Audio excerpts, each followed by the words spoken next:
The Galactic Council chamber was a cathedral of light and power, vast enough to fit a small moon inside. The walls shimmered with flowing holograms of stars and maps of entire sectors.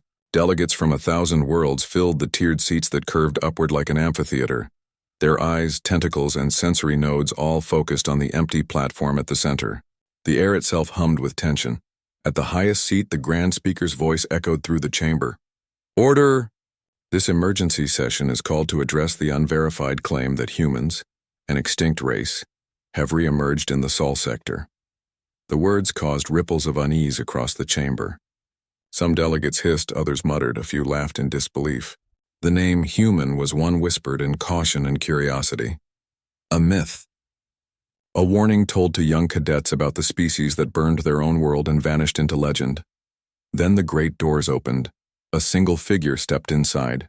He wore a plain, dark uniform without insignia, his boots silent against the polished floor.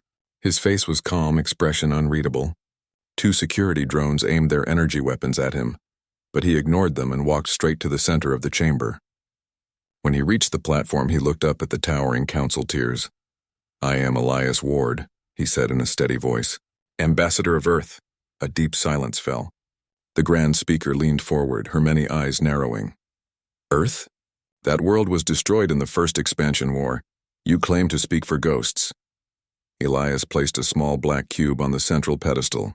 The cube unfolded in a soft pulse of blue light, projecting a rotating image of a planet. Green, blue, alive. "This is Earth as of 3 days ago," he said quietly. "Not a ghost. Not a ruin." Gasps and mechanical chirps echoed through the hall. Several alien envoys exchanged alarmed glances. The display zoomed closer, showing orbital defense grids, moving ships, and a growing network of human colonies across neighboring systems. "That's impossible," snarled a scaled delegate from the Dravik Dominion. "Our records show no human vessels in known space for 600 cycles. Elias looked up at him. "Your records are incomplete." The Dravik slammed his clawed hand against the railing. "You come here with tricks and holograms to deceive us?" Elias tapped his wrist. The chamber lights flickered for a brief second. A dozen council security drones suddenly froze mid-air, their lights dimming. "Your machines are now locked," he said calmly. "No harm will come to anyone. It's just a demonstration." The Grand Speaker's voice grew sharp. "You dare to interfere with council security?" "I came here to talk," Elias replied. "But I thought it best to show you that humanity is not the same as the legends you told your children." He pressed another command on his wrist. The hologram shifted again, this time showing dozens of star systems with faint silver lines between them. "These are communication relays," Elias said. "Your fleets have never seen them because they exist outside your known space-time paths. We built them during your wars while you thought us dead," the delegates whispered, their voices overlapping into a rising wave of confusion. Some were frightened, others were furious. "Why reveal yourselves now?" asked a soft-voiced creature with translucent skin. "If you truly hid all these centuries, what do you want from us?" Elias paused. "Recognition," he said simply, "and respect. Earth has no wish for war, but we will not be erased again." The chamber erupted in argument. Delegates shouted across languages. Holograms flickered with protest signs and security drones hovered uneasily. The Grand Speaker slammed her staff down, creating a pulse that silenced the room. "You expect the Council to believe that your species survived without any record, any presence, any alliance?" Elias tilted his head slightly. "You've believed worse things," he said. "You've believed your history books." The speaker's eyes narrowed. "Explain." "During your first expansion war," Elias continued, "humans were your allies. We shared technology, exploration data, even defense systems. But when we discovered what your fleets were doing to smaller species, enslaving and erasing them, we withdrew. You called it extinction. We called it survival." A tall avian delegate rose from the third tier. "You accuse the Council of lies? You are a solitary representative. We command the galaxy's peace." Elias looked at the avian calmly. "Peace built on silence isn't peace. It's control." The chamber grew colder, the tension tightening like a drawn wire. For the first time in centuries, the Galactic Council, the ultimate authority, faced someone who spoke to them as an equal. The Grand Speaker exhaled slowly. "If what you say is true, Ambassador Ward, then where are your fleets? Where is your proof of power? Elias smiled faintly. Look up. The ceiling above the chamber flickered. The holographic stars dissolved, replaced by a live transmission from orbit. Thousands of Council satellites showed the same image, an enormous fleet in silent formation just beyond the system's jump gate. Sleek black ships with glowing silver insignias, a voice echoed from the feed.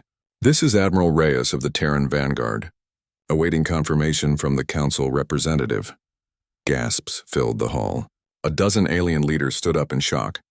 The Council's own defense networks were compromised enough for a live human transmission to play above their heads. Elias glanced at the Grand Speaker. That is your proof. The speaker gripped her staff tighter. You bring warships to a peace council? I bring insurance, Elias said quietly. The galaxy is large and history is long. We've learned what happens to those who come here without it.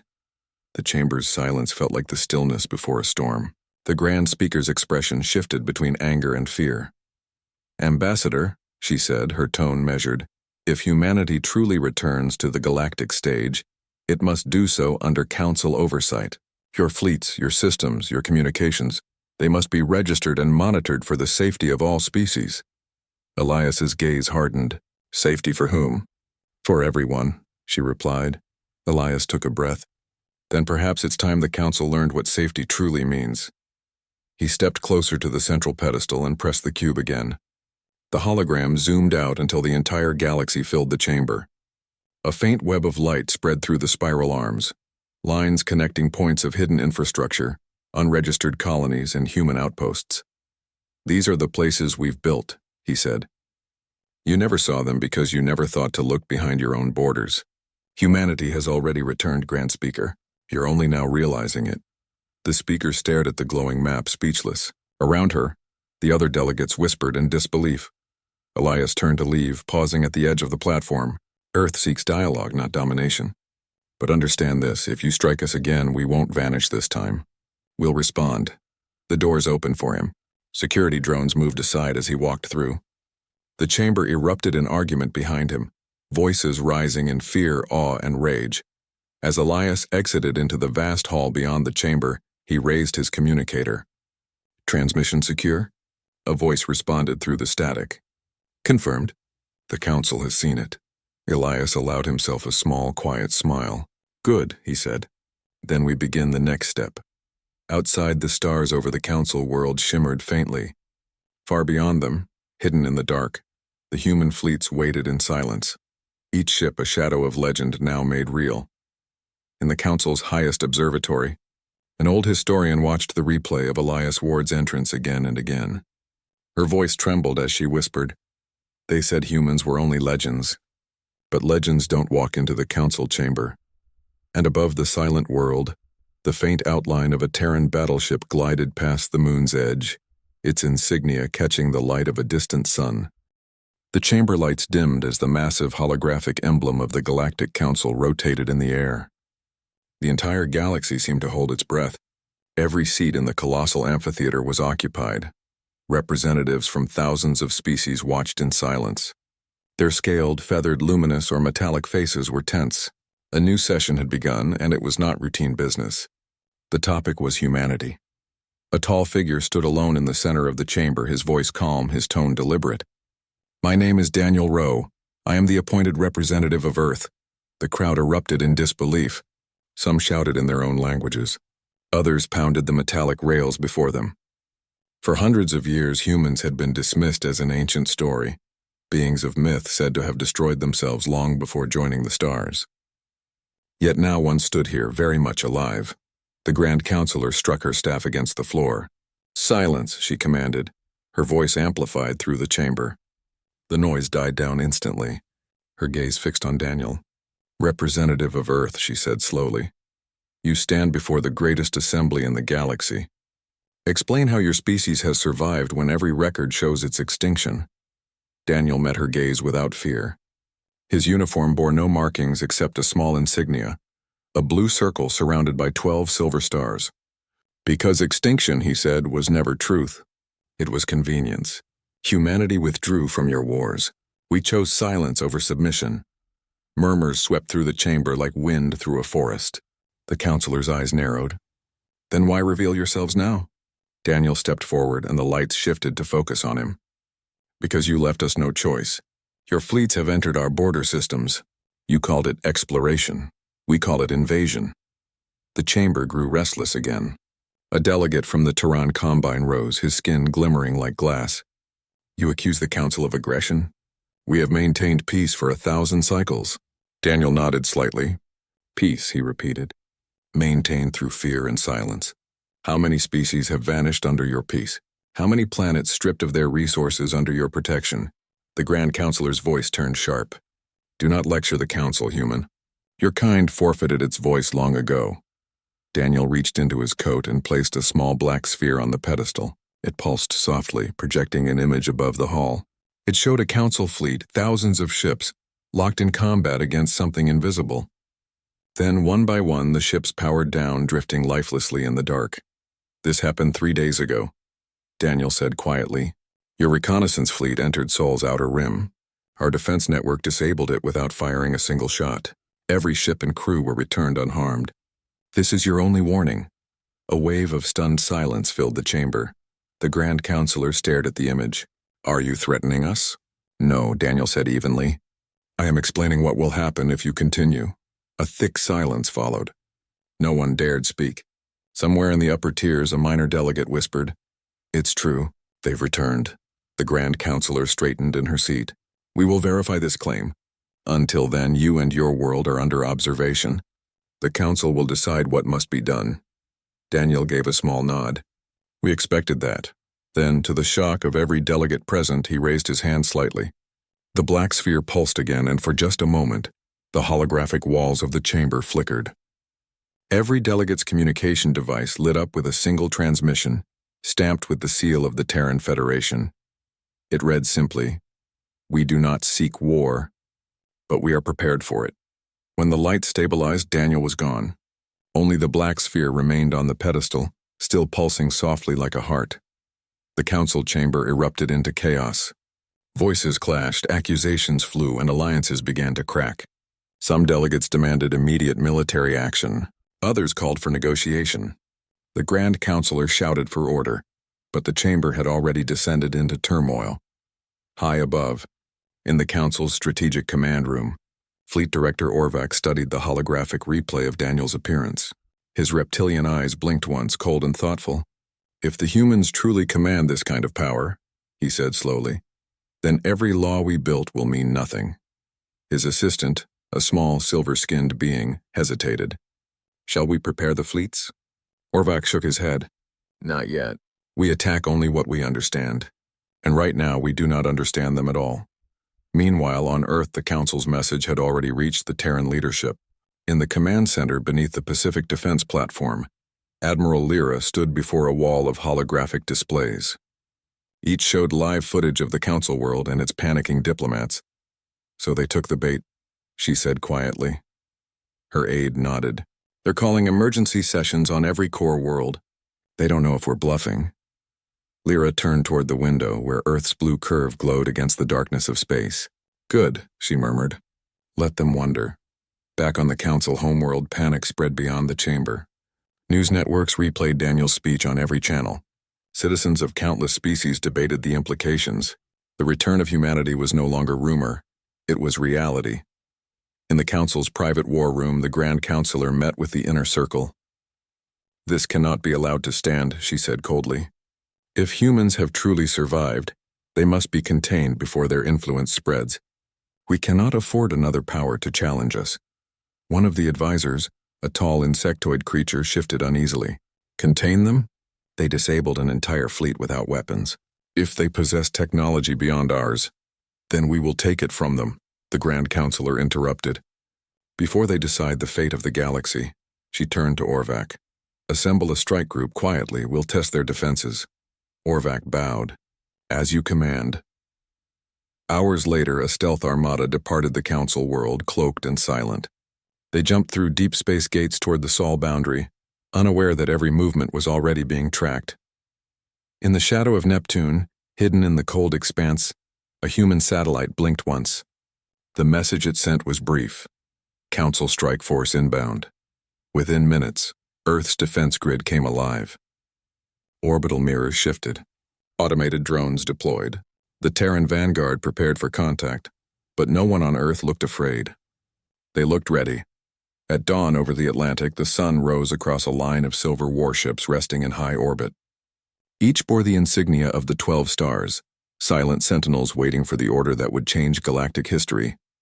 Far away, in the council chamber, the Grand Counselor received a transmission marked Priority Black. She read the message once, and her expression froze. Her voice trembled as she whispered, "The fleet, it's gone." Around her, the chamber fell silent again, the sound of fear replacing arrogance. The lights dimmed as the message continued. All ships disabled. No casualties. Unknown human signal detected before shutdown. She looked up at the screen showing the outer rim of Sul. Thousands of faint signals appeared. Human warships, uncloaking in perfect formation like stars awakening from sleep. No one spoke. Every delegate stared at the sight. The legends had become real, and they were more powerful than anyone imagined. In the darkness of space, one of the Terran ships broadcast a message to the Council network. A calm voice spoke in a universal tone. "Do not approach Earth again. This is not a warning. This is a boundary." The signal ended and the fleet vanished from scanners, leaving only the echo of their message behind. On the Council world, the Grand Counselor stood frozen at her podium, her authority shaken. "They've been watching us," she whispered. All this time they were watching. In the silent corridors beyond, the black sphere Daniel left behind still pulsed with light. Each beat was perfectly timed, slow, steady, deliberate, like a heartbeat echoing through the halls of power. And across the galaxy, species everywhere realized the same truth. The humans were not just back. They had never truly been gone. The chamber was alive with sound, hundreds of alien voices overlapping in waves of disbelief. The Galactic Council, the most powerful government in the known galaxy, had gathered for an emergency session that few had ever imagined would happen. The central holographic dome flickered with the rotating image of a single blue planet, Earth. The word alone sent murmurs through the ranks of delegates. The Grand Convener struck the staff of order against the polished crystal floor. "The Council will come to silence," she commanded, her tone firm. Slowly the noise faded. Her gaze swept across the vast amphitheater filled with creatures of every shape and size. Scaled, feathered, luminous, metallic. "We are here to discuss the reemergence of humanity," she said, "and the threat they may pose to the balance of the galaxy." Before anyone could speak, the great doors opened. A single human walked forward, surrounded by two silent guards in dark armor. His uniform bore a golden insignia, a simple circle with 3 stars above it. His name was Captain Aaron Hale, the official envoy from Earth. He moved with quiet confidence, his boots echoing on the smooth floor as he reached the center platform. The convener regarded him with suspicion. "Captain Hale of Earth," she said, "you stand before the Galactic Council. Explain why your world, believed extinct for over 6 centuries, has now chosen to appear." Aaron lifted his gaze to meet hers.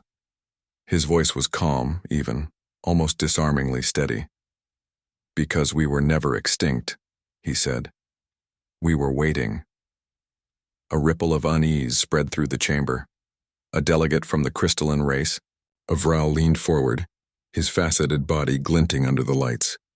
"Waiting? For what?" "For this moment," Aaron replied.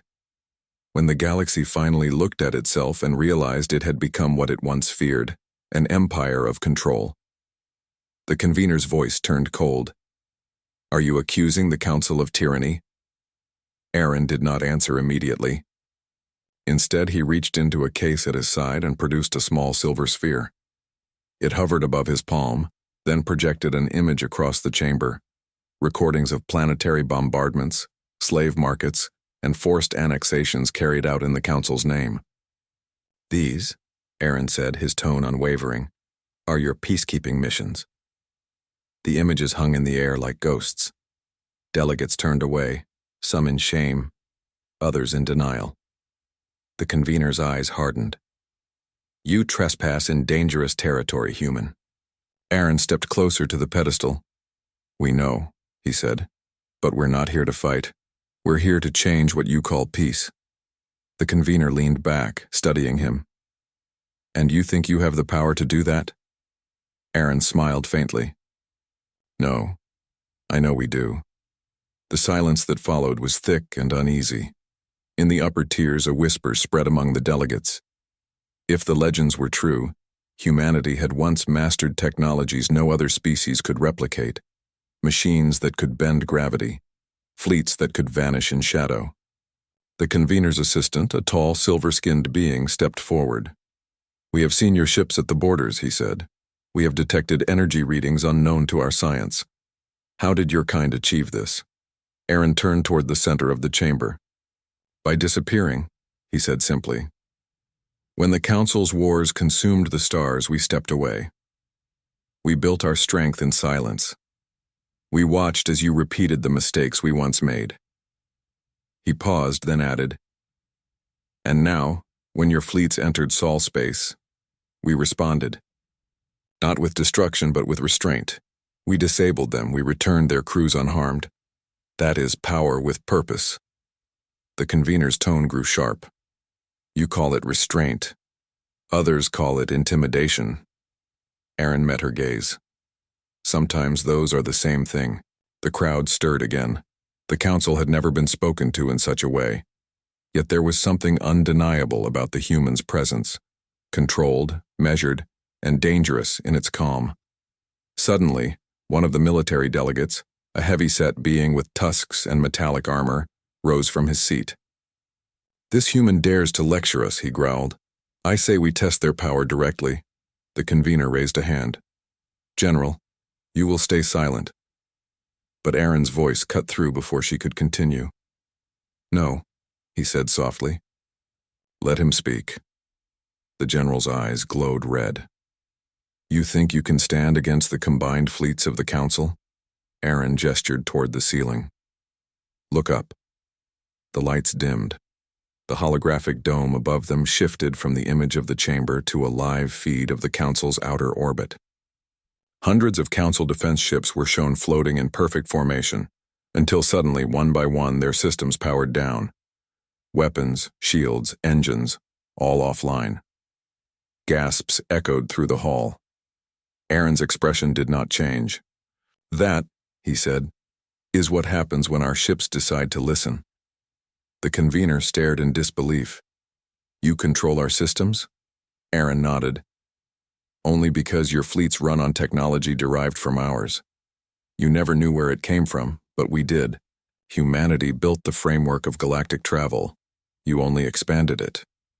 The room filled with noise again. The realization struck like a meteor through the ranks of delegates. Everything they relied on, navigation, communication, even their defense systems, was rooted in human engineering, technology that had once been traded, then forgotten. The convener's voice trembled slightly. If you have this control, why reveal it now? Why not rule us outright? Aaron's answer was quiet. Because we don't want to rule. We want accountability. He looked around the chamber, his eyes meeting the alien faces surrounding him. The galaxy has forgotten what justice means. You've replaced it with order. You've mistaken control for peace. We remember what it costs to make that mistake. For a moment, no one spoke. The convener's gaze softened, almost uncertain. And what does Earth want now? Aaron replied, a seat. Not under you, not above you. Beside you. The chamber fell completely silent. The words seemed impossible. No one had ever demanded equality with the council. Worlds joined as subjects, not partners. After a long pause, the convener said, this request will require consideration. Aaron inclined his head. Take all the time you need. Just remember, our patience is not infinite. As he turned to leave, one of the delegates called out, and if we refuse? Aaron stopped at the doorway, looking back over his shoulder. Then the galaxy will learn what happens when you ignore your own creation. The doors closed behind him. The council chamber erupted once more in a storm of debate. Some argued for negotiation. Others demanded immediate military mobilization. The convener sat in silence, her eyes fixed on the fading hologram of Earth. Meanwhile, far away on the moon, deep within the Terran Command Center, Aaron's image flickered on a holoscreen. Admiral Celine watched as the council session played back in silence. "You think they'll listen?" her aide asked. Celine smiled faintly. "They'll have to. The universe just remembered who built it." Outside, through the wide observation window, Earth hung bright and calm in the black sea of space. Around it, vast silver ships drifted like silent guardians. Each one bore a single word across its hull: humanity. And as they turned toward the stars, their engines igniting with white light, the message carried through the void. Humanity was not returning as legend, but as power, made real. The hall of the Galactic Council stood in perfect silence, its towering arches glowing in silver-blue light. The air shimmered faintly as energy fields kept the chamber stable within the orbiting station above the world of Aerith. Thousands of alien delegates filled the arena's tiers, their bioluminescent eyes, scales, and tendrils turning toward the central dais where 3 humans stood surrounded by guards. Every sound faded except for the soft hum of the translator nodes. Humanity had returned to the chamber that had once dismissed them as legend, and now their presence unsettled even the most ancient races of the galaxy. Ambassador Leon stood with his hands clasped behind his back, calm but observant.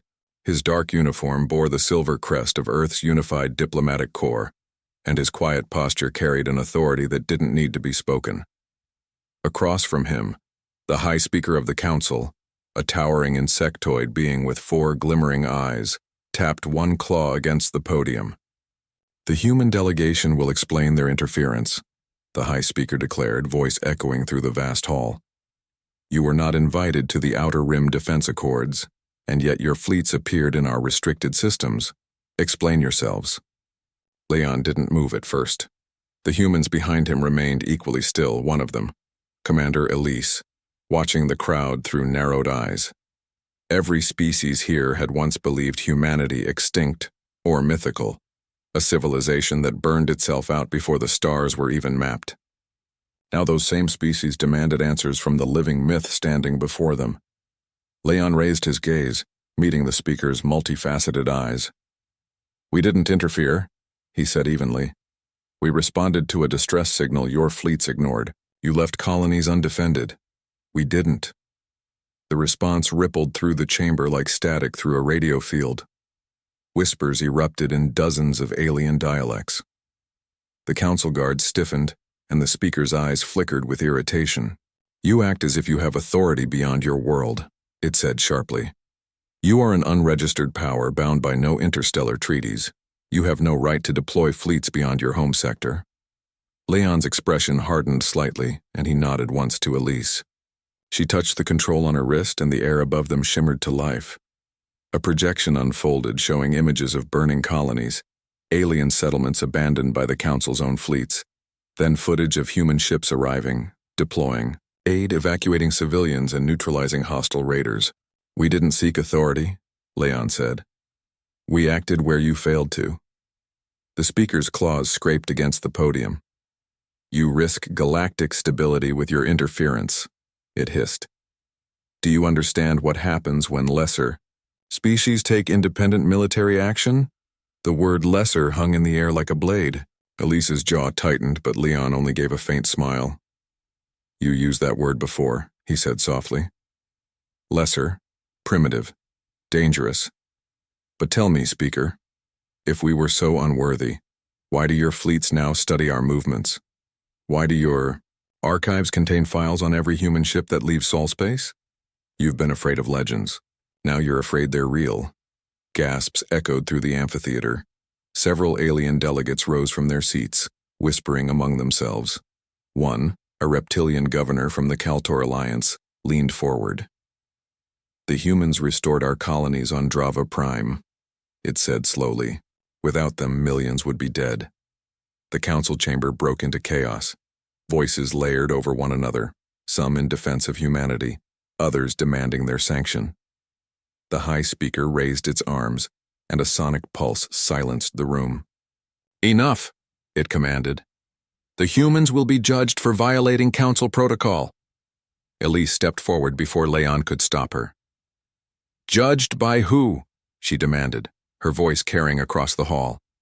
"By those who let whole sectors burn while you debated which species had the right to live. By those who called us extinct because it was easier than admitting your histories were wrong." The chamber trembled with the rising energy of the crowd. The guards moved closer, but Leon lifted his hand slightly, signaling her to stop. His eyes met hers for a second, steady, controlled. He turned back to the council. "We came here not to start a war," he said quietly, "but to remind you that legends are born from truth. And humanity's truth doesn't end with your permission."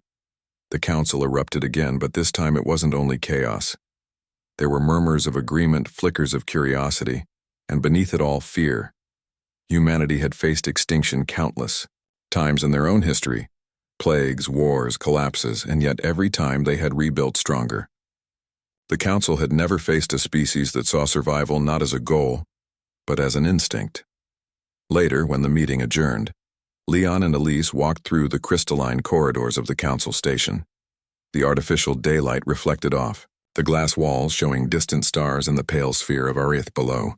"They'll come for us," Elise said quietly. "You heard them. They'll never let us operate freely." Leon nodded. "That's why we came prepared." He tapped his wrist console and the glass around them darkened slightly. Hidden energy.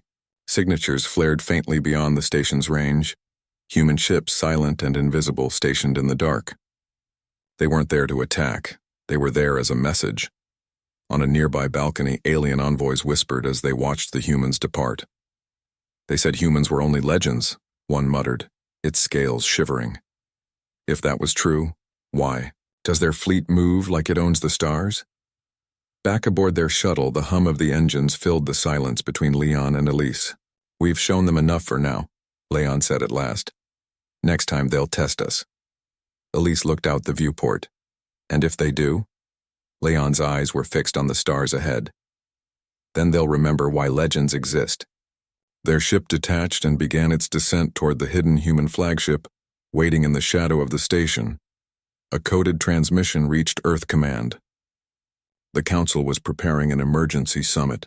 Several factions had already split. Some feared humanity, others wanted alliance, but all agreed on one thing. The humans were no longer a rumor. They were a variable the galaxy had never accounted for. In the council chamber, the high speaker watched the departing shuttle and spoke softly to its aides. "Legends bring hope," it murmured, "but sometimes they bring the end." Far beyond Arith, in the cold void of space, Earth's fleet repositioned silently, thousands of hulls hidden among the asteroid fields. Each bore the same insignia, a silver ring encircling a blue sphere. Humanity had no empire, no galactic territory, and no seat of power within the council. Yet their influence was already spreading faster than any decree. The galaxy had spent centuries telling stories of the ancient humans, beings who vanished after reaching the stars, leaving ruins on forgotten worlds. But now, as the stars glimmered over the station and the hum of distant warships filled the void, one truth had become impossible to deny.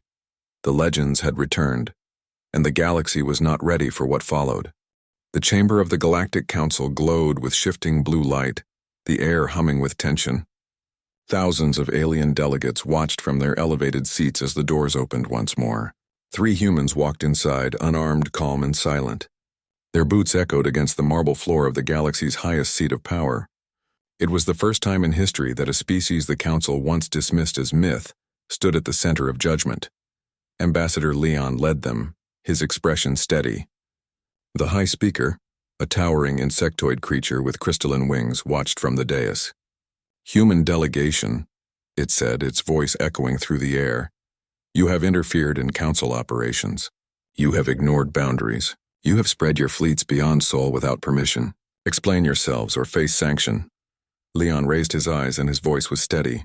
"We came because you failed to protect your own citizens. We came because no one else would act. We came because someone had to." The council erupted in noise. Dozens of alien representatives shouted, some in support, some in outrage. Hollow screens flickered above the chamber. showing images of human ships evacuating colonies, distributing supplies, and engaging pirate fleets that the Council ignored. The Council guard stepped forward, but Leon didn't flinch. "You can accuse us," he said, "but you cannot hide your inaction. The galaxy deserves to know." The High Speaker's claws clicked against the podium. "You presume to lecture the Council?" it hissed. "You are a single world among thousands. What gives you the right to defy us?" Leon's eyes darkened slightly. "Because when others turned away, we didn't." The silence that followed felt heavy. The Council chamber shimmered with energy, as translators struggled to interpret the waves of murmurs rippling through the crowd. Elise, standing beside Leon, scanned the faces around them. Creatures of all shapes and colors, some afraid, others fascinated. "They've already made their decision," she whispered. "Not yet," Leon said quietly. The High Speaker leaned forward. "If you continue this defiance, humanity will be isolated. No trade, no allies, no recognition. You will be erased from our archives again." Leon met its gaze. "We've been erased before," he said, his tone calm but sharp. "And we still came back." The words struck the chamber like thunder. Even the translation systems hesitated for a moment, unsure how to carry the weight of defiance that simple sentence held. A few delegates stood, their voices rising in objection, but others began to murmur in disbelief. At that moment, a new sound filled the air. The deep, distant rumble of something massive shifting in orbit. The lights flickered, and a low vibration rolled through the floor. Every being in the chamber turned toward the transparent dome at the far end. Through it, stars shimmered, but now their view was filled by the outline of ships.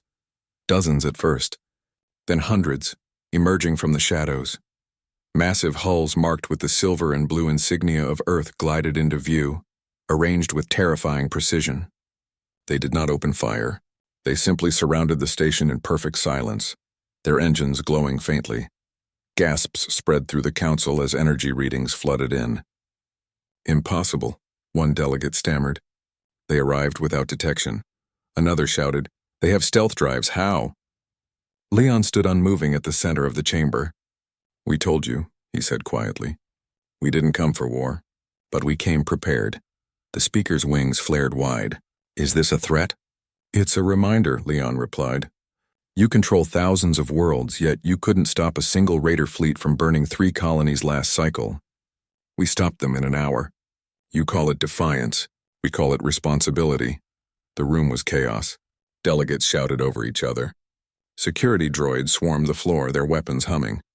Elise placed a hand on her communicator, ready to give the signal, but Leon raised his hand. "No," he said softly. "Let them speak. Let them show the galaxy what fear looks like." Above them, the hollow screen suddenly changed. Someone, no one knew who, had overridden the Council feed. Now every world, every colony, every station connected to the network could see inside the chamber. Billions were watching. Leon turned slowly toward the speaker. "The galaxy deserves to know what's been hidden. The Council claims to rule in peace, but its silence has cost millions of lives. Humanity will not be silent, not anymore." The speaker's voice rose sharply. "You cannot speak for the galaxy." Leon looked around, meeting the eyes of every delegate who dared look back. "Then maybe the galaxy needs someone who will." A deep hush fell across the chamber. For a long time, no one moved. The alien representatives shifted uneasily, their minds racing. The humans had not fired a shot, but they had seized control of the most powerful stage in existence. They had made the Council appear powerless in front of the entire galaxy. Elise's communicator buzzed. "Transmission complete," a voice said quietly. "Every system has received it." Leon nodded once. "Then it begins." The High Speaker's claws slammed against the podium. "You've doomed yourselves. The Council will unite against you."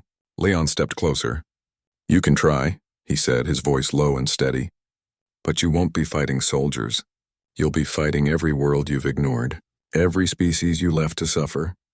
And they'll remember who came when no one else did." The speaker stared at him, its eyes reflecting both fury and fear. "You think you can challenge the order of the galaxy?" Leon's answer came softly. "We don't challenge it. We change it." Suddenly alarms blared through the chamber. A fleet on the far side of the station had locked weapons. The Council's own guard fleet, misreading the situation, prepared to engage. The station trembled as energy signatures flared. Elise turned to Leon. "They'll open fire any second." Leon raised his wrist console and transmitted a single signal. In orbit, the human fleet shifted. Their engines powered up, but not for battle. Instead, they released thousands of small drones that moved between the council ships, projecting a dense energy shield. The incoming blasts struck the barrier and dispersed harmlessly into light. The aliens in the chamber froze in disbelief. Humanity had just used their technology not to attack, but to protect them. Leon turned back to the stunned speaker. "That's the difference between you and us," he said. "You build walls to keep others out. We build shields to protect everyone inside." The speaker had no reply. Around the chamber, whispers spread like fire. Some delegates stood, bowing their heads slightly. Others simply stared. The legend of humanity had become undeniable. As the humans walked out, the holographic broadcasts continued to stream across the galaxy. On distant worlds, forgotten colonies watched in awe. In hidden stations, rebel factions whispered the same word: Earth. By the time Leon and Elise returned to their shuttle, the silence between them was almost sacred. Outside, the human fleet slowly broke formation, fading back into the darkness of space. They had not conquered. They had not destroyed. They had simply revealed the truth. Elise looked back at the council's shining station shrinking in the viewport. "What happens now?" she asked. Leon exhaled slowly. "Now," he said, "they start remembering what legends were meant to teach." The shuttle turned toward the horizon, the stars stretching across the black as engines flared. On the worlds below, for the first time in generations, billions of eyes looked to the sky. Not with fear, but with hope. The stories told to children across the galaxy, the lost humans, the builders, the warriors of light, had come to life once more. And as the stars flickered against the endless dark, the galaxy understood a truth it could no longer deny. The legends had returned, not as ghosts from the past, but as the future itself.